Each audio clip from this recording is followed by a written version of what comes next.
All right. Welcome back, everybody, to another Pulse training session in the Guardian Alliance. Today, we have a very special guest with us.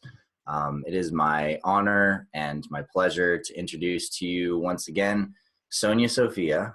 Sonya, welcome. It's such a pleasure to have you with us today. Thank you for being here. I am so honored to be with you and such a host of divinely inspired and beautiful-hearted people. Thank you for having me, Adam. Thank you so much for your presence. So today, the Pulse training session that we are going to be doing is focused on the healer archetype. So as you may know, David Beaudry is the teacher of the healer archetype in Ring 1, the healer opening course. And I'll be covering some of the topics in that course and exploring some of the main ideas and some of the key insights that really come through as we're developing that fundamental core of the healer path. And Sonya Sophia has a Mastery Ring 2 course, which focuses on emotional freedom technique. And I'll let Sonya elaborate on that and take us a little bit deeper into the nature of what that course is about and how it can best serve you in your work of both healing yourself, healing your relationships, and healing other people. So it's an honor and pleasure to have all of you guys here with us today. This is going to be a fun session, and it's the magnetic wizard today. So interestingly enough, we're crossing into the wizard wave spell, but we're going to be really bringing to that energy of the wizard wave spell and the dream spell count the energy of the healer, because sometimes it's really important for us to bridge these energies and these archetypes at critical times in our development. And right now, as we come into this wizard wave spell, a lot more of our capacity to sort of see the big picture comes alive. We're able to get back above the sort of strata of space-time and see how all of the little timing patterns, all the little moments, all the little connections weave together to bring us into the moment that we're in right now. And we can sort of direct how the flow is going to go into the future. But if we're out of whack inside of ourselves and we're having, major emotional challenges, we're not accepting different aspects of our lives, we're not dealing with the deeper emotional issues that are in the field of our relationships and in our communities, then we get swept into the field of the process of dealing with healing and dealing with pain and dealing with our struggle, rather than actually being in a space where we can be in that current, that command, and that flow, and guide the direction of our lives ahead.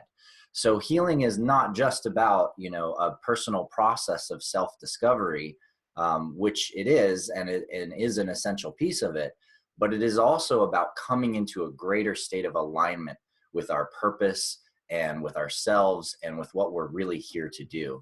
Sonya, I'd love to turn it over to you for a minute to share a little bit more about your work and what healing really means from your standpoint in the work that you do in the world. Thank you, Adam. It's so delightful to talk to a group of people who have an understanding of reality and the nature of how we impact space-time, basically. So the way I see it is that our bodies are vortexes that imprint the space-time continuum and actually attract certain experiences or clean up certain experiences through time and space. That's the big picture. That sounds like a big responsibility, and it is, but it's also very personal and very intimate. So, for example, if I've created relationships in my life that are upsetting to me and I'm constantly at odds with someone in my life, what I'm broadcasting emotionally is affecting my conversation, it's affecting my ability to think, it's affecting my choices, it's affecting my ability to interact and take opportunities or too tired, too overwhelmed to respond, that actually changes the course of history by how I am conducting myself in relationships. Mm. And how are those relationships in my life? They're in my life because it's what I believe I'm worthy of, and it's also what I believe I'm most comfortable with, aka that feels like home for me.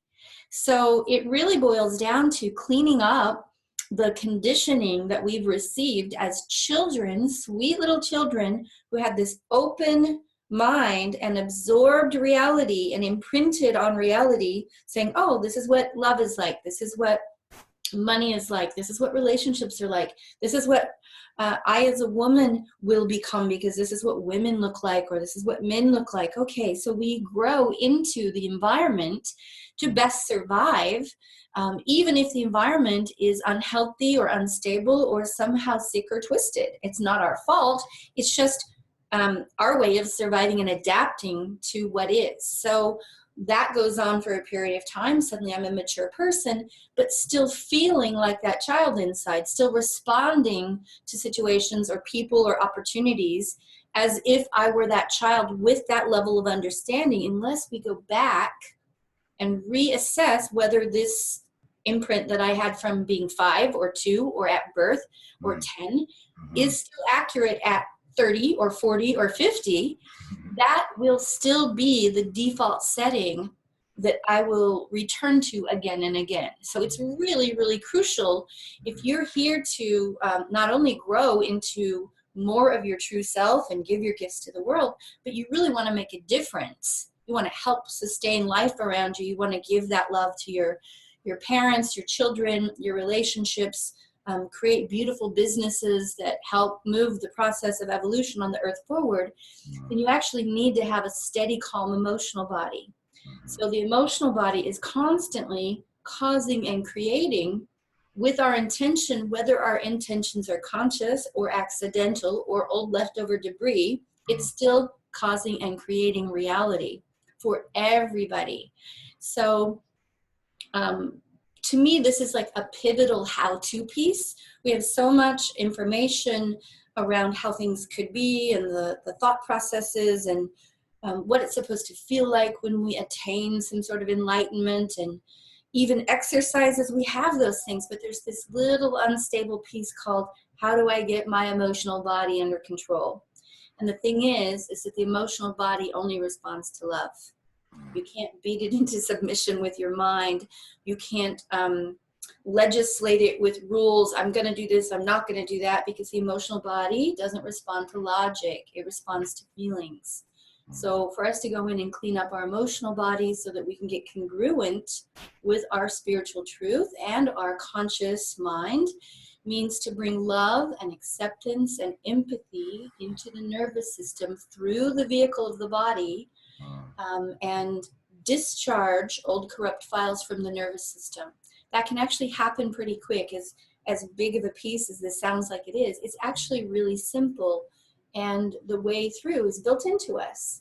So in EFT, which stands for Emotional Freedom Technique, we tap on the meridian points of the body, so we're stimulating the electrical circuit board of the body, pulsing it consciously and intentionally with our love and our acceptance and our forgiveness. And all we're doing is noticing how we're feeling, noticing what negative thoughts we have in us, which show us what's in our subconscious, and tapping on the body on these meridian points, bringing love and understanding. And if you can't scrape up love, then you can just accept it for now.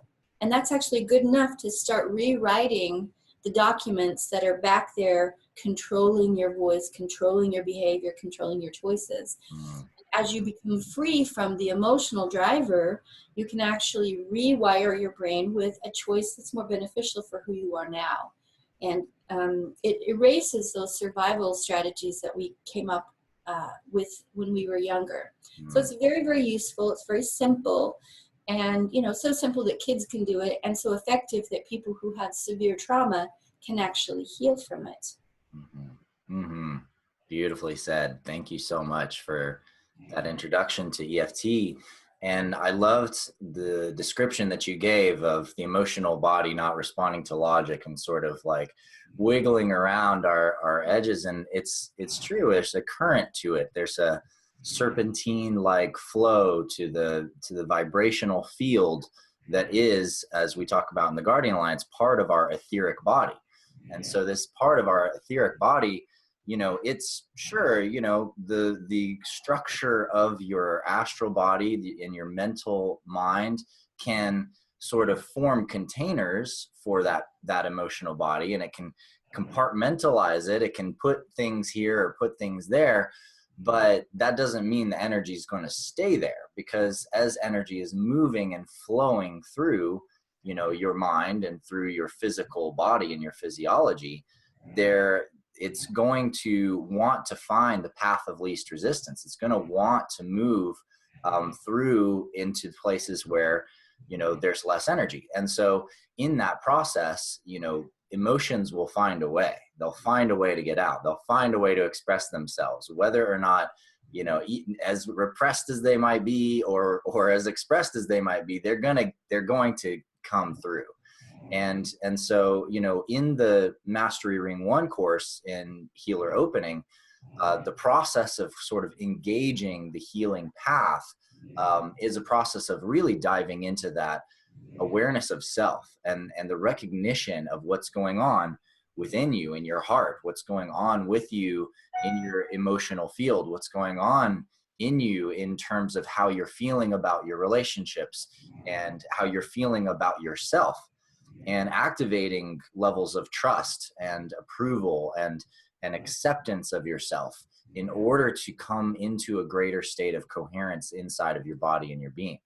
And it's really only through that process of working on your own being and your own emotional field that you can then apply that level of inner emotional wisdom to your relationships and actually start healing your relational field. I love listening to Abraham Hicks on occasion, and I hadn't in a long time, and my wife was recently really diving in and listening to some of her talks. And the thing about her communication and the way that she approaches the process of teaching people how to manifest what they want in their lives and how to create the life of their dreams is very, very simple. She says the same thing over and over and over again. It's the same talk the whole time, no matter what. And she answers every question the same way, pretty much. And it's basically that if you are feeling good and you can get yourself into a state of feeling good and feeling the thing that you actually want to have or where you want to go, you will get there, because you are then imprinting the universe and space-time with the frequency and vibration of you actually having that thing, of you actually being in that state of love, in being in that state of joy. But there's a trick to this, isn't there? Because the idea is that, like, oh, well, you should just be in that state to manifest what you want, right? And that where you're at, though, might be feeling a bunch of pain. It might be feeling a bunch of sorrow. It might be feeling, disappointment. You might be feeling a sense of lack. And oftentimes this transition to the other state is misinterpreted within our sort of progressive, new agey, like we can get through anything and manifest anything field if you just stop being so negative, right? We think that, oh, well, you should just shift that. Like you should just change that. Like forget about that bad feeling. Like, what you're feeling now, like that's, go be in a cave if you're going to be that negative, because you're not going to, get to that other higher space or whatever, or you're causing all of us to not be able to get to that space. But if you listen more carefully, she is saying something very different, which is that what you are feeling right now is okay and is a perfect reflection of the reality that you're seeking to create right now. If you want to have a different experience, you have to align your inner being to what that other experience may be like and experience the shift in your being towards that. And one of the things that's so powerful about Sonya Sophia's work is that it's about actually releasing some of the charge that is in the space that is aligned with your experience right now. In other words, allowing you to actually feel and move some of that vibrational charge that may be stored up in your body. It may be just residual in your etheric field. It may be caught up in your belief patterns and thought patterns going on in your astral body and your mental field. And by sort of going through and really acknowledging what's here and what's right now, you can get yourself into, as you know, Abraham Hicks would call it, into the vortex, right? Into the current of your true being. Because, you know, we've all had the experience, I think, of finally releasing some emotion, finally really crying, really letting it out. And it comes out and it flows like a river. And then as it's coming out and as we, you know, release all this feeling, we start laughing and we start feeling joy and gratitude coming through that emotional current, which was previously so painful we couldn't even look at it. But once we felt it, once we cried, once we released it, then joy and then bliss started to come forth from it. Absolutely, Adam. I want to add to that a lot of these feelings have to do with memories. And people don't know what to do with stored accumulated stress in the nervous system that came from experiences. We try to say, well, that was the past, even if it was yesterday. Well, it doesn't matter now because it happened so long ago and I shouldn't care and it shouldn't be affecting me. But the universe has a way of wanting to help us purify and align. And the best way to do that is to touch us where we're not purified and aligned. So we subconsciously draw in experiences that will touch us where it hurts, remind us of what we forgot that's still waiting to be processed on hold, and we'll bring into our lives relationships and situations and even opportunities that trigger us, meaning we get emotionally overwhelmed or have an intense wave of fear usually, or pain, and that in itself is part of our healing process. The problem is most people don't know what to do with that, so we resort to trying to talk ourselves out of it, saying this isn't reasonable and try to suppress it. We distract ourselves with computers, with addictions, with food, with busyness, with other people or other people's problems. We basically don't know what to do when we're triggered, and we numb it to the best of our degree.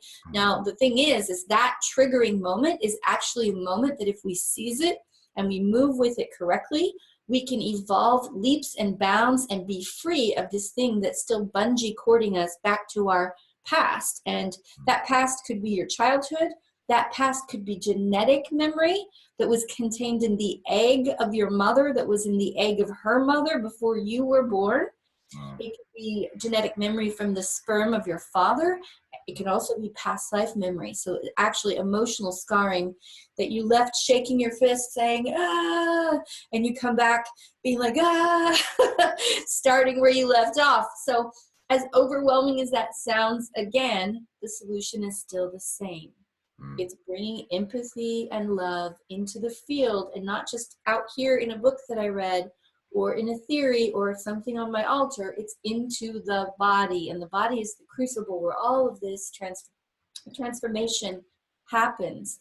So tapping on the body, acknowledging, I feel afraid that if I continue that, you know, I'm going to be attacked. There's a lot of people who start their spiritual development and their growth, and they sense this immense power welling up inside of them, and then they shut it down because they're either afraid they're going to misuse that power, or they're afraid they're going to be attacked for it because in school they were put down, or because their parents were put down for being different, or because in a past life they were killed when they tried to stand up and go against the system and create something new. And really, that could be minutes to an hour or two away from complete. And that whole story and energy can collapse and disappear. You get your power back, you get your clarity back, you become fearless. And the word I like to use is unflappable, so that whatever trigger is happening in the environment, you're no longer sensitive to it and responding. and you're capable of responding Mhm. and enacting in a new design into that field, and being like, you're yelling, but I'm not cringing. You're yelling and I actually have compassion because you're afraid, and I don't give my power away, and I don't feel physically scared. And after 2 or 3 minutes of tapping, I'm back in my body and the adrenaline's gone and I can continue to function. So it's a great life skill for parents, for anyone who's a helper or a healer, and but particularly anyone who has human relationships, because our Mhm. relationships are actually helping us mature and evolve if you use those triggers correctly. Mm-hmm. Absolutely. And it is about the process of moving the energy. It's about growing in your way of how energy is moving inside of your being. And so like in Mastery Ring 1, we work on the fundamentals of looking at your dantians, looking at how energy current moves in your body, and just basically learning some basic qigong, where you're going to lift your field. You're going to move energy up your spine, down the front of your body.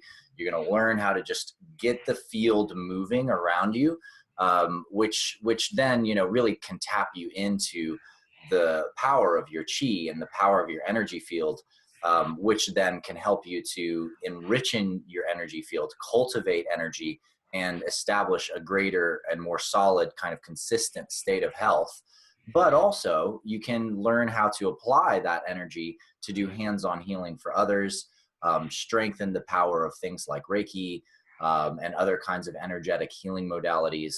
And so from the Mastery Ring 1, where we're generally applying energy in different ways to do healing and move the etheric field inside of our bodies, in Mastery Ring 2, as we get into Sonya Sophia's course, she gets more precise. So she's dealing with the specific meridian points, very specific pathways in the body, and very specific changes of charge and words that you can use to change those charge in very specific and dynamic ways. So I want to address Mirar's point here in the chat, because it's a really good point. What he's saying is, first you think it's about being positive, and then you think you have to heal and release negativity, and then you think you have to just accept and surrender enough and be patient. But in the end, there's no way to control or understand life, no way not to experience discomfort and pain again and again. Well, that's true, isn't it? I mean, we know that no matter what we do, at some point, we're probably going to have some pain and discomfort. That's part of life. It's part of the experience of life to be put into discomfort in order for us to grow. But let us not misunderstand this idea and think that that means we're doomed to just keep experiencing pain or keep experiencing discomfort. Because the reality is that in any situation, we're only experiencing pain and discomfort in order to help us grow through that specific challenge in life. And as we know, life has many, many different facets and many different areas of challenge. Some of us grew up with very specific challenges that we dealt with in specific areas, with our parents, with our friends, with relationships. And if we just accepted the fact that, I'm pretty uncomfortable with girls. So, and every time I've been and had a girlfriend or had a relationship, like I feel like I just screw it up. And, I guess like I'll just accept that I must kind of suck at relationships, and it hurts really bad, and I fall in love and I get my heart broken. And no women like really see me or acknowledge me. And so I'm just going to accept this pain and just give up and realize that like I'm probably not going to ever have a good relationship in my life. Okay. So sometimes that's where people go. And the action of doing that is having had people tell them, you got to do this and you got to do that and you got to heal this, or you got to accept yourself or whatever. And sometimes that means people accepting themselves in the place that's actually keeping them the most stuck. And sometimes you don't have to accept that. You can say, actually, you know what? This sucks. My situation sucks. I don't want to have this pain anymore. I don't want to surrender to this discomfort. I want to grow past this. And facing it and engaging with it and moving with it and feeling, where is it at? Where is my discomfort? How do I push this edge? How do I explore who I am and be more of who I am, and see like what parts of me are not coming out when I'm talking to these girls, right? I'm talking about Adam Apollo, or Adam Walsh is my, Apollo is my middle name, but they used to call me Walshy when I was in middle school. And, I was a shy kid. I had a hard time with like girlfriend thing. I had a girl like ask me out, and then I just like didn't know really what to do. I didn't have like a car, so I like can't take her out somewhere. Like, what do you do? And I was uncomfortable. It was all kinds of uncomfortable. I'm sure many of you can relate from your like elementary and middle school relationship experiences. And I started to realize that I didn't actually know who I was fully, for the first thing. And because I didn't really know who I was, I also didn't know how to be who I am with other people, right? And so I would try to kind of like be maybe what I thought other people wanted, or I would try to kind of like just see what was going to happen, just like not try to make anything happen, just see what was going to happen, instead of trying to make anything happen. And neither one of those pathways works very well in middle school relationships. You have to like do something, which is usually why like the jerk guys who are just like, yeah, we're going to do this and we're going to do that, and you're a jerk and I'm the boss and I'm going to do this, they get the girls because like they're the more young guy, right? That's the guy who's like paving the way. But the thing is that guy doesn't know himself at all either. So they end up having a terrible relationship too, because the girl's not actually being honored by him at all. He's all like self-absorbed and doesn't even have any clue of who he is at the same time. And what I started to discover is that the more you can see into yourself and know who you are and reveal the parts of yourself that you might only show in the mirror in the bathroom, the part of you that likes to go build forts in the woods, the part of you that likes to, sing when you're in the bathroom, in the shower, the part of you that like secretly like writes poetry in class, the part of you that, loves to play chess, but doesn't do it at school to not be a dork, like all the parts of you that are hidden underneath your discomfort of how to share yourself with people. Those are the keys to the magic in your relationships, right? And that's where that magic starts to come out, when you accept that stuff, when you accept those things that you're afraid to show other people. Then all of a sudden you become in service to the relationship in a powerful way, because there's a piece of yourself that gets to come forward. And when that piece of yourself comes forward, wow, magic happens. It can transform your experience of relationship entirely. Can you relate with that, guys out there? Show me your hands if you know what I'm talking about. Yeah.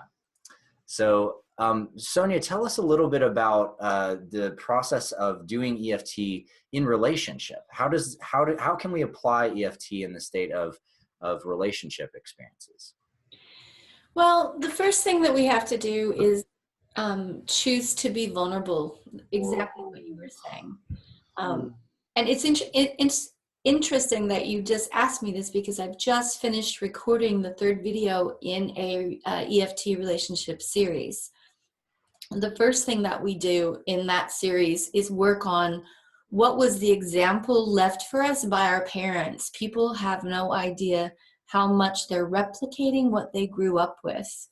So the first question I ask people is, what was your mother's experience of love? What did she believe relationships were for? What did she believe about men? What was your father's experience about love? What did he believe? What did he think about women? You write all that stuff down, you look at your list, then you say, is any of this showing up in my own relationships? 9 times out of 10, quite a bit of it is showing up. So then we start tapping and processing not even about our relationship particularly, but about the foundation that we accidentally built our relationships on because it felt natural and like home. So as soon as we invite someone into our life to become family to us, those triggers move forward and become the operating system. And so we clean up that operating system, tapping and discussing with ourselves, even though my mother didn't trust men, I'm open to loving and accepting myself. This part of me that learned not to trust men because mom never trusted dad. And we start to process this very deep subconscious fear that men can't be trusted or that women can't be trusted, whatever that is. And we look at the emotional charge. How true does it feel when I say men can't be trusted? Let's see, from 0 to 10. 10 is 100%. Mine's at an 8. Okay.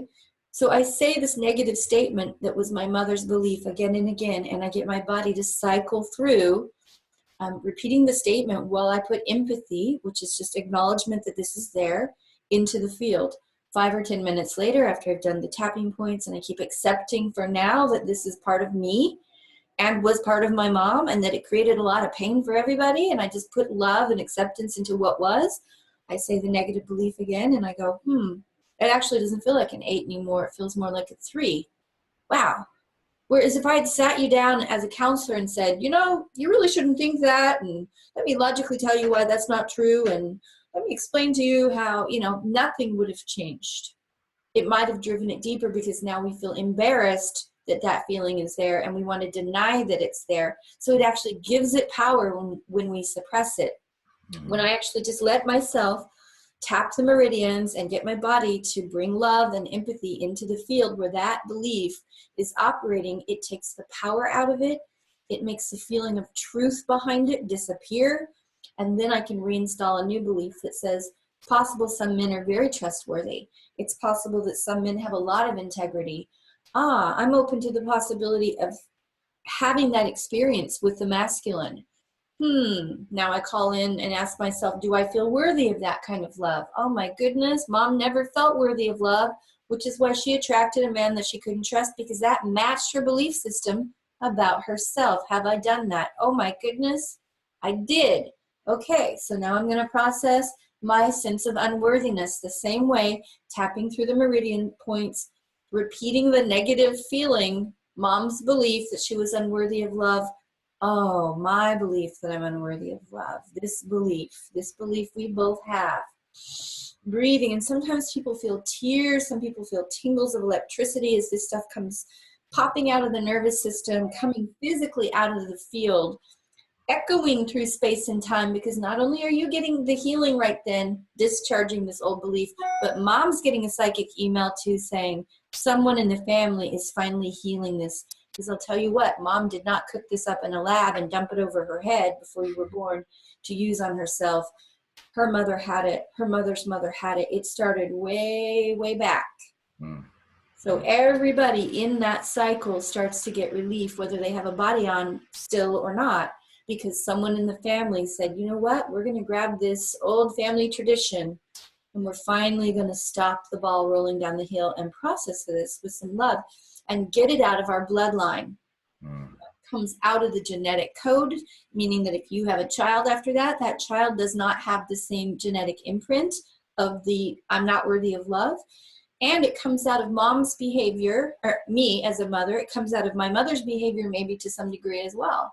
So I start listening for those red flags. I start screening potential candidates. I start creating healthy boundaries up front instead of oops boundaries later. And so things get clean pretty quickly when you simply process what's been running the show. Right.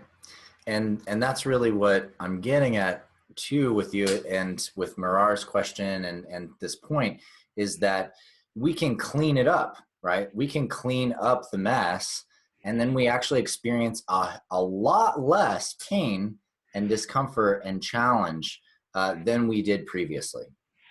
And we can move through these phases in our lives. I mean, I am so thankful I don't have the general emotional state I did when I was in 6th grade. I mean, there were some rough times in middle school, but it's it's a facet of our lives that we are going to come up against challenges. We are going to come up against um, situations where we are lacking stuff, where we are needing a change to happen, where we're going to actually need to go through a shift. And we've got to accept where we're at, and we've got to deal with the situation that's at hand.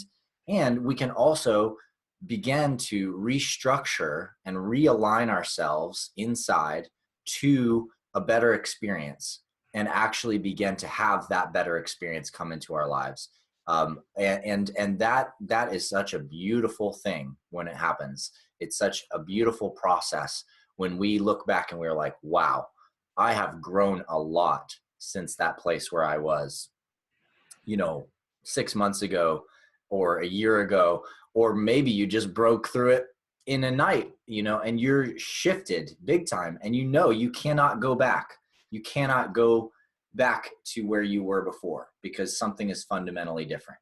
And you may have echoes of that previous experience. You may see things that come up similarly, but now when they come up, you treat them differently. You see the situation differently. You don't see that moment where you're like, okay, yeah, the bank account's running low, like, don't know how I'm going to cover all the bills this month. But instead of being like, oh God, like, what am I going to do? Like, do I need to get a job? This state of freak out, you're like, it's cool. I always manifest exactly what I need. Like, I know what's coming. Like, I'm just on the watch. Like, where's it at? Because, like, I can do this thing. I'm feeling good. Like, I trust myself. I trust this. I trust the universe. I trust that I can handle what I need. I trust that I can get what I need. And when you have that vibration, you have that state, and you're just looking for how the universe is going to take care of you, boom, it does. And some people are really good at this. Like, I have this one friend, David, and he's not David from the Healer course, but his name's David Weber, and we call him the Weber Weaver, because, like, he's an amazing weaver, and he's got all these connections and contacts and things. And he often gets into these situations where he might have no idea how he's going to cover the things in his life, and he might only have like a little bit of of this set aside to, like, cover rent, and he'll spend that money to go travel, to go somewhere, to meet somebody that he's guided to go meet, like just spend the last dollar to just do this thing. And it'll be a one-way ticket. He won't even know how he's going to get back, and he'll just ride it. And he's just like, yeah, man, I'm just going to, like, do the current, like, let's do it. I got to do this. It's part of my destiny. And it'll just work out. And like, the older part of me that remembers doing that back in the day, I'm like, yeah. I mean, sometimes it doesn't, but good luck, man. I wish you the best on that. But he does, every time he's just like, pulls it off, comes back. He's got another trip in Costa Rica with some, like, right now he's like helping lead a mastermind down there with a bunch of, millionaires and billionaires, and rocking it out. And he's just like bringing his pure magic to the spectrum. And part of that magic is his level of trust in himself and in the current that he's in. And it is so powerful when you get really deeply aligned to that destiny current inside of you. So I want to open it up to any questions that you guys have. Show me your hand if you want, and I'll bring you in. Augustina, okay, going to spotlight you. Welcome. Hi. I was just kind of curious. Maybe I'm too ignorant, but how does the tapping work? It was so funny to me to see that. How does it work? Why do we have to tap on our face and stuff? So the tapping works by stimulating the electrical current in the body.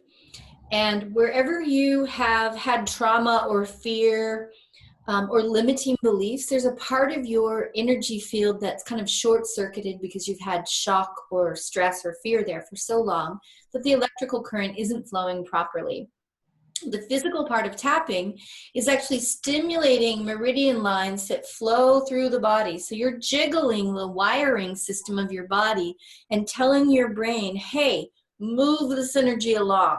There's something that's looping in a pattern. It's disrupting the pattern, and it's discharging electrical current where you had anxiety or fear, or bringing in current from the field where you felt depressed or sad or heavy. So it's regulating the electricity in the body through the meridian system, which are the same points the acupuncturists would use to put a needle in to do the same thing. So EFT has 3 parts. That's the physical part. Then there's the psychological part where you ask yourself, what am I feeling? Where do I feel it in my body? When did I start feeling this way? What does this remind me of from my past? And you start opening up the memory banks and the data that's stored in the cells of your body, not just your brain, but the data that's controlling how you show up, how you talk, how you think, and how you feel. And then the third part of EFT is bringing empathy or love into it, and that neutralizes the emotional imprint that's left over, re-regulates the physical body, and the whole thing shifts.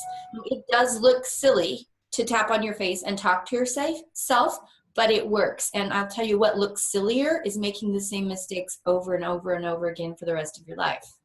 Mm-hmm. No, definitely, at least for me, it definitely doesn't look silly. It's just that I was super curious of how does it work, because I've seen people doing this on videos and stuff, and I was like, wow. I mean, there's definitely a reason why they do it, but I never understood it. So thank you for explaining. Thank you so much. Thanks, Augustina. Anybody else in the session that has a question? Can be about Mastery Ring 1, Healer, or EFT, Ring 2 for Sonya, Anne Marie. One more on the tapping, if you wouldn't mind. Speak up just a little bit. I can't quite hear you. Okay. On the tapping, just another question. Okay. What thought are you holding when you're tapping? Yeah, so she said, when you're tapping, what thought are you holding when you're tapping? It's a really good one. Really good question, Anne-Marie. You're actually going to move through a couple of different thoughts. The first thought, the most important thought, is acknowledging your actual experience and not trying to sugarcoat it, cover it up, or hide it from yourself. So it might be like, I'm afraid. I'm afraid right now. So you're just resting with the experience of like, yeah, part of me is terrified. Okay, I feel that fear in my heart.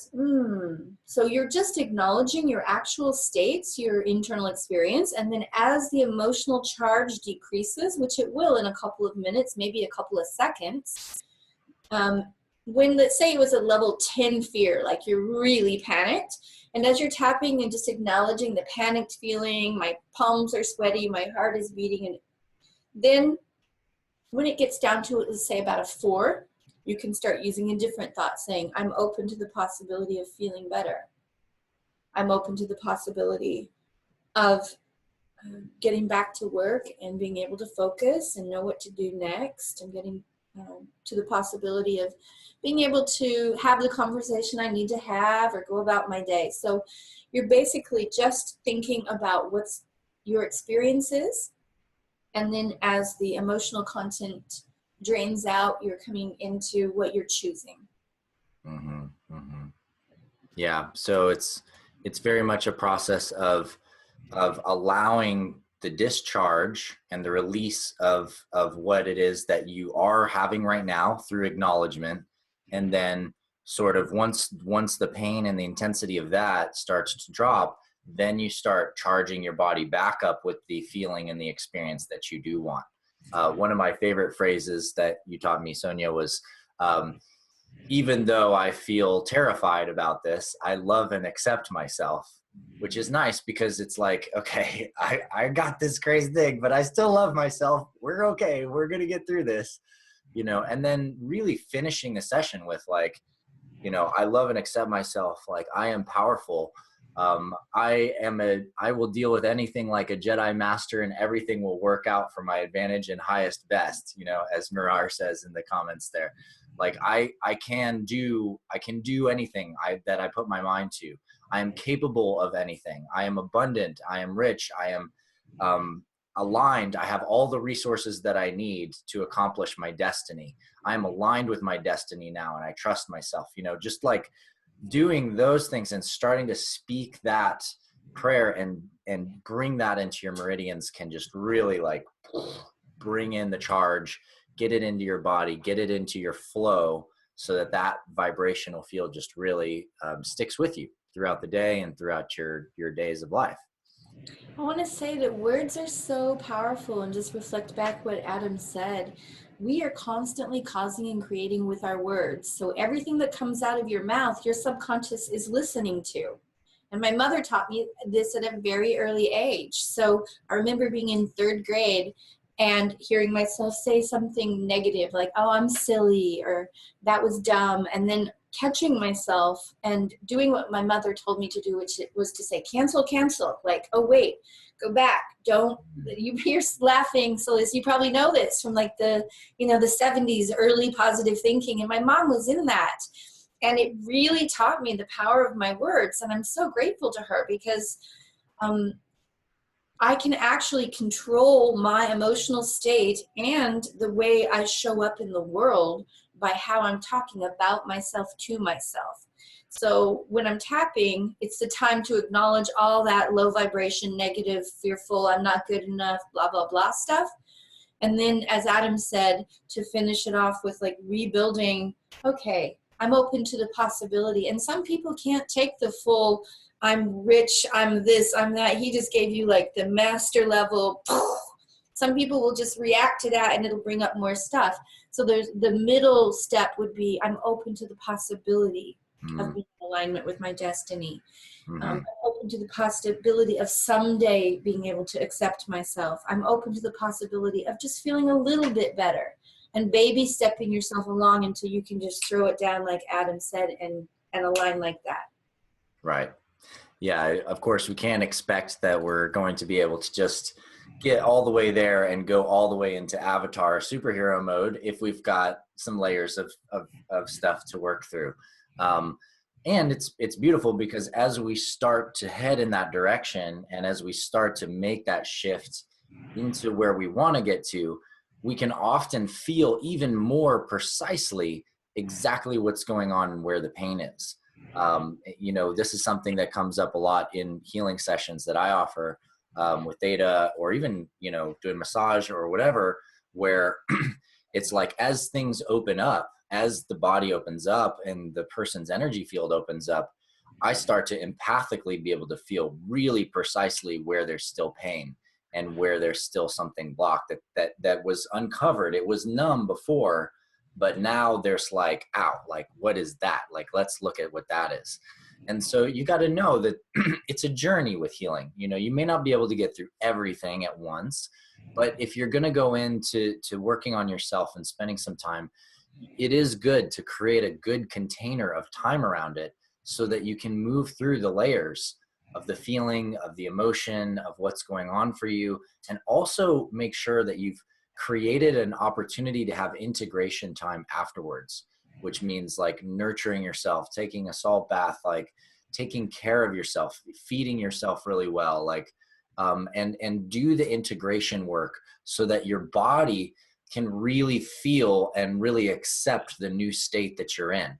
It's amazing how quickly, psychologically and physiologically, we can just revert right back to an old state or an old pattern, unless we anchor the new pattern in our bodies, in our activities. And anybody who plays sports recognizes this, or has ever done any kind of kinesthesiology training.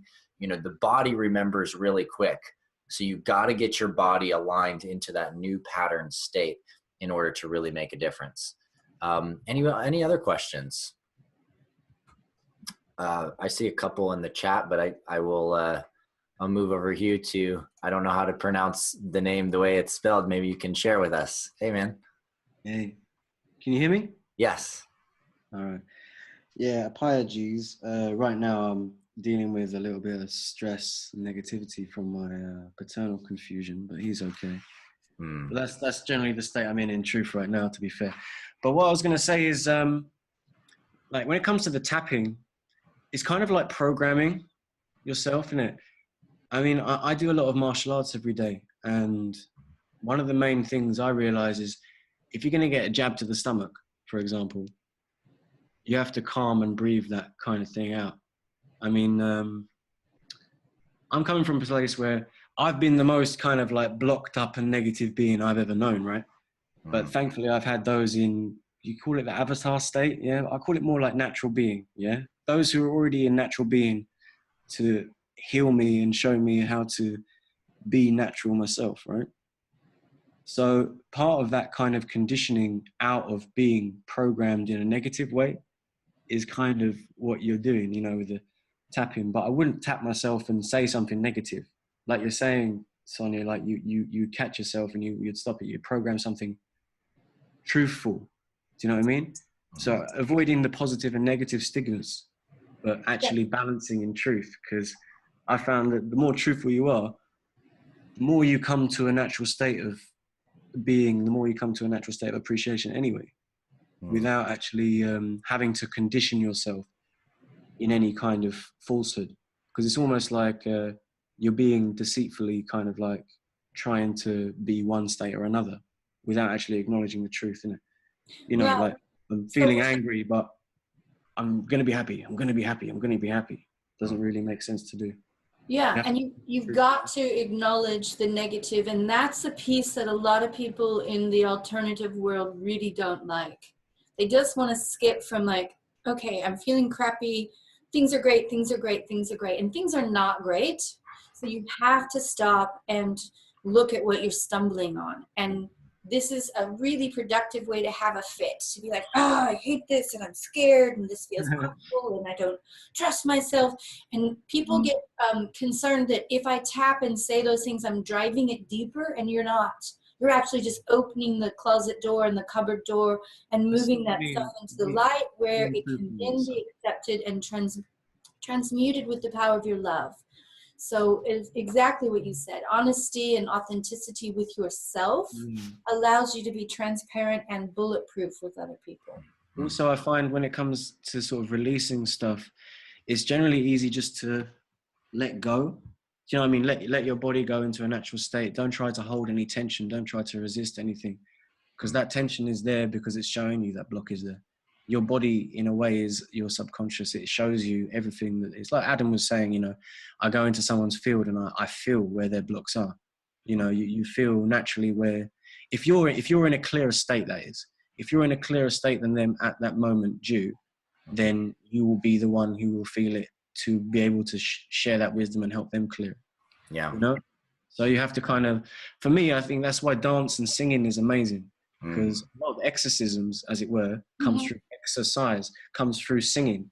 You need to vibe that stuff out of you, you know?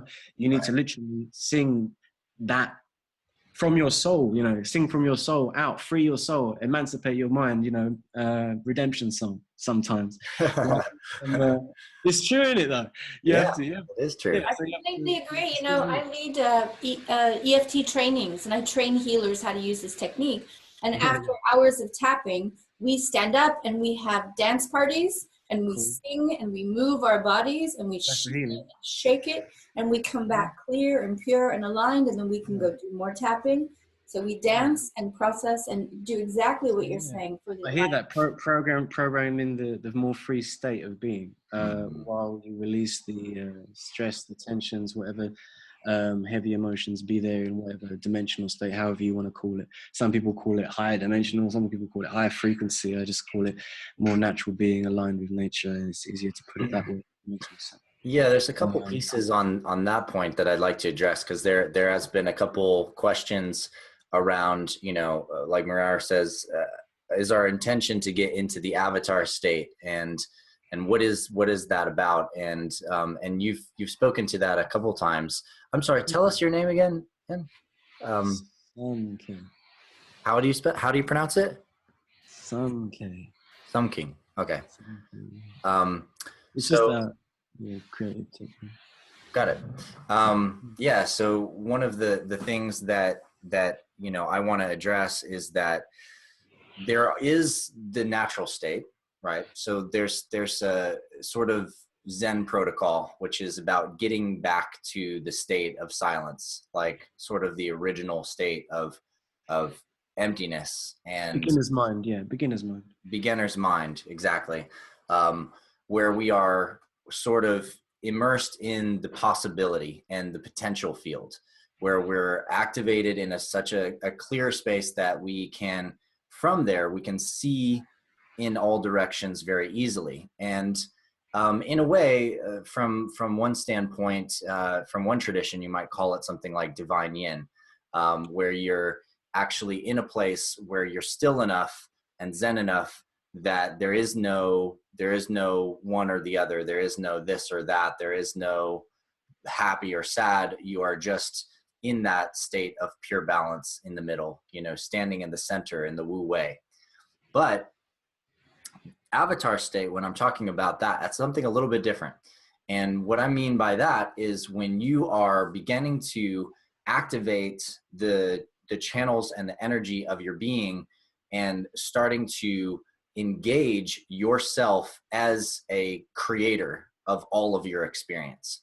And you begin to really engage the process of creation and the energetic feeling of radiation and creation in your field.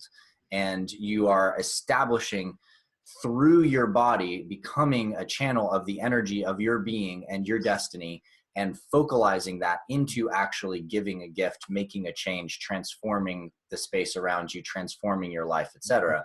Which from a certain tradition, you may call something like that divine yang, where you are in your radiant potential. And the experiential feeling of each state is vastly different.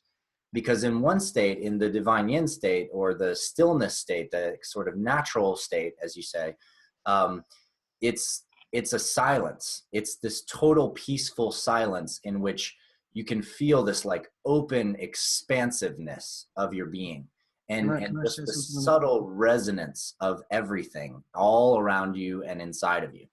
And the divine yang state, on the other hand, in the state of this pure creative, it is as if everything is completely electrified, as if you have currents of thunderbolts moving through you and, vibrating out and crackling the air around you and into the space around you. And just joy is like exploding from you, and gratitude is exploding from you. It's highly ecstatic, and they're vastly different, and yet they are deeply interconnected.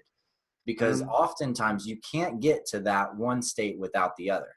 And if you go far enough in one pole, even in that ecstatic creation state, you will come from that state, and after, moving in that state for a time, you will naturally sift into the total stillness, because everything is completed. You come all the way around the whole circle.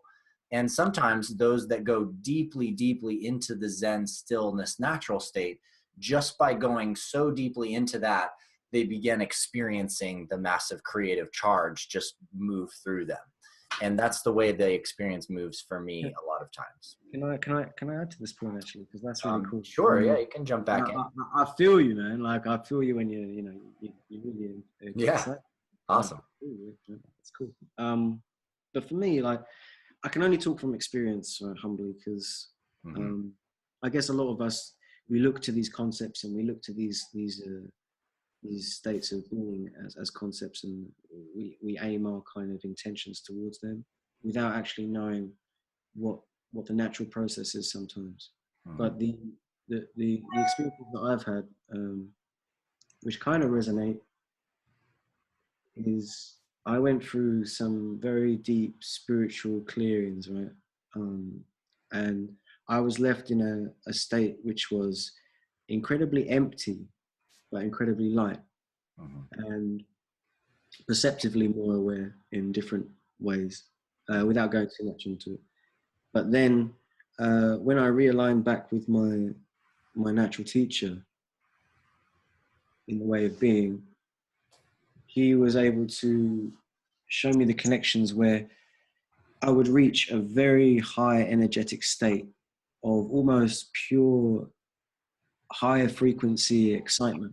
And for me, that's kind of what you're saying, but I see it differently. Like, I don't see this yin and yang kind of thing, because I've always had a little bit of like skepticism over that in itself, yin and yang. Because I think there's many forms in energy and being, but I don't believe to partition them in such ways. But then, separate from that concept, the emptiness, right, is that stillness, but it's neutral. It is neutral. You would pick up on positivity the same way as you pick up on negativity. You pick up on feminine the same way as you pick up on masculine. You're coming from almost a divine state of none. It's an empty cup. Yeah. I hear you with the Celtic, cups and chalices and stuff, but I mean more like a circle, empty circle, right? If we're going where we align in geometry, right? Yeah. And we align in geometry, circle, center point. But then in the ecstatic state, I've only got to look to experience with my teacher again, because when he's freestyle rapping a creation and then it happens, or has an intention and puts out the right energy to make it happen humbly, and then goes through the motions, A, B, C, and the C is sure, You go through the A, the B, so the C is sure. Yeah, a little bit of wordplay is fun, right? But you're talking about the weaver thing, right? A, the B, the C is sure, right? Yeah. Yeah, so, I mean, what I mean by that, for guys who are a little bit unsure, is that you have your intention, you put out the right action with the right energy, and you get to where you need to go, right? Right. So it's sure. So when you're talking about this divine yin, divine yang, when it's in an empty state, it's neither yin or yang. It's more just a awareness outside of any formation of creation in energy at all. Sure. It's probably more subtle in the energy it's creating, but you come from a place which is center point in a way. And then when we're talking about the energy of creation in that kind of divine yang sense, there's many forms of creational energy to get to that C. And for me, like the highest frequency, vibratory frequency I've kind of been through in my experience is that, oh my fucking God, like, I can't believe how amazing everything is. I'm so excited. My mind's going to explode with how excited I am. Everything's amazing. Like I'm sexual over everything. I'm talking about creation energy in its purest form, not to slander or to make it any kind of slutty thing or any debased thing, but the pure creation energy, yeah.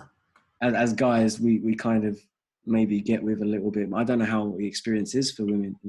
That's not part of my experience, so I don't know how it is for them. But for us, we can literally, like, from the root to the tip to the tip to the root, kind of get with this amazing, like, wow in creation without actually trying to falsify the feeling now. Because, I can only really describe it how I'm feeling now. I can't falsify, this, like, like energy of pure, thankful creation. Yeah. And that's different. That's almost different from the deep gratitude in compassion. That's different from the, slight neutral feeling. So there's many different energies in creation. So I was like, okay, we're talking about this or this, but. So I just want to rein you in because we are already 8 minutes over time, and I do want to honor Sonya Sophia's time. And honestly, we could philosophize for days. And again, as you said, we can only share from our experience, right? And there's a reason why when I was talking about the yin and the yang in those states, I used the word divine yang and divine yin. Because when I say that, I do mean something a little bit different than just a creative action or a passive action. I mean the state of literally being in the current of the infinite nature of that yin state and the infinite nature of the yang state, which are fundamentally interconnected in the center. They're inseparate. They are actually the same state, and they are one thing. But these are layers. In other words, like, in order to understand these experiences, and even perhaps some of the experiences that you shared, the state in which you look at awareness in a transcendent state, to yang and yin, the awareness of the primal forces of balance coming into existence, because everything is a dynamic of balance. We wouldn't be here if there wasn't a moment before and a moment now. We wouldn't be here if there wasn't hot and cold, fire and water, light and dark, day and night. All of these things are part of the flow of experience in the universe. And even vibration itself requires a top and a bottom of a wave. And so there is a way to kind of get back into that source point. And in the context of what we've talked about today, that's about really kind of riding that vortex, getting into that core place in where we are connected with our source, where we are able to see the dynamics of our emotions, the good and the bad, to see the pain that we've gone through and move it to pleasure, to be in command of our state in the moment and actually choose what state we want to go into. So if we are going to face something, we can drop in and feel emotionally and empathically the sadness and the pain that's being felt in the world right now. We can feel the anger in the world if we choose to feel that and to engage with that. And we can also send compassion to it. We can change the field into a state of love, into a state of acceptance.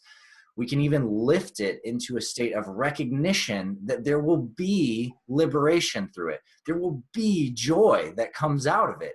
And it's going to be amazing when that happens. But that's something that we have to learn to tune and to move with the currents of emotion inside of our body to do that. And thank you again so much for being with us, Sonya, for your time and your energy and attention today. EFT is a powerful method of cleaning up some of those channels so that we can actually ride the current of our source field and steer our emotions in ways that are more healthy and more pleasurable for us in our lives. Is there anything you'd like to share with us just in closing, Sonya? Yeah, I just want to reiterate that as a woman and as a named after the Sophia, the body of wisdom, for me, knowledge is interesting, but it's actually the practical application that turns it into something delicious.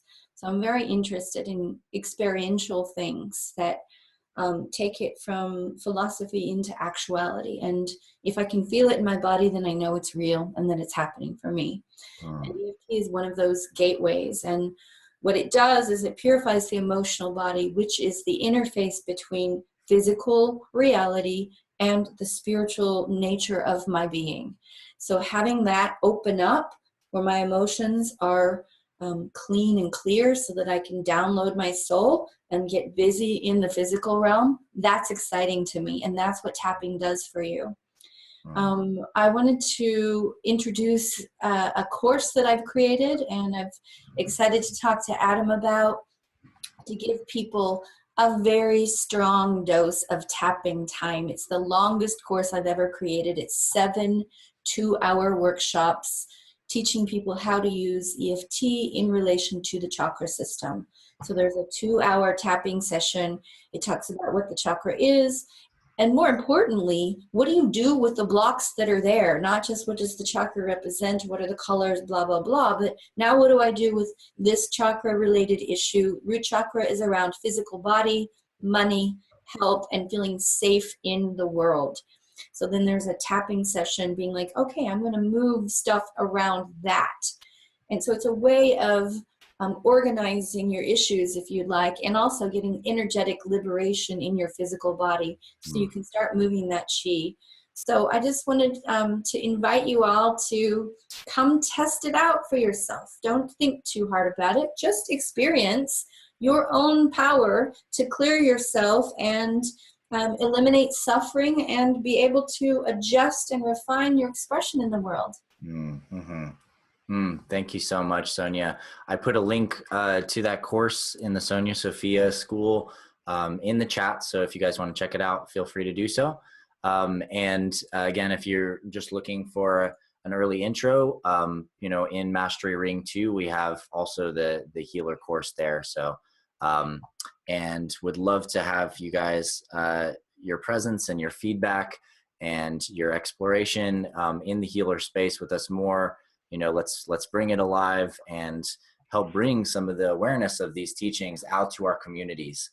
Because that's a big part of what it means to be a guardian, and in the Guardian Alliance is to become a stronger ambassador of this deeper work into our communities, with our friends, with our families, with our martial arts schools, with whoever we're engaging with, and to bring other layers of wisdom into these kinds of spaces. So thank you guys again so much for joining us for this Pulse session. This will be recorded and posted inside of the live session archive inside the Guardian Alliance, which you can access from the courses submenu. And thank you again so much. Tomorrow there will be a roundtable session. If you want to join at that starts at 2:00 p.m. Eastern time. And you can come in, connect with each other a little bit more, drop in a little bit deeper. Sonya, thank you once again for joining us. And I look forward to seeing you guys, if not tomorrow, then in 13. Oh, actually, one other update. We have, I've canceled the 2 March Pulse sessions, and we will restart the Pulse sessions in April, because unfortunately I have some major things happening with my company and business right now. Well, fortunately, and unfortunately, that will keep me from being able to actually host these Pulse sessions for the next 2 times. So I've updated that schedule. I sent you guys the new schedule in an email, and it'll be updated on the website as well. And thank you so much for your love and your attention and your energy. And I look forward to seeing you guys again in the Guardian Alliance very soon. Blessings and aloha. Yeah. Bye-bye. Bye. Thank you. Thank you.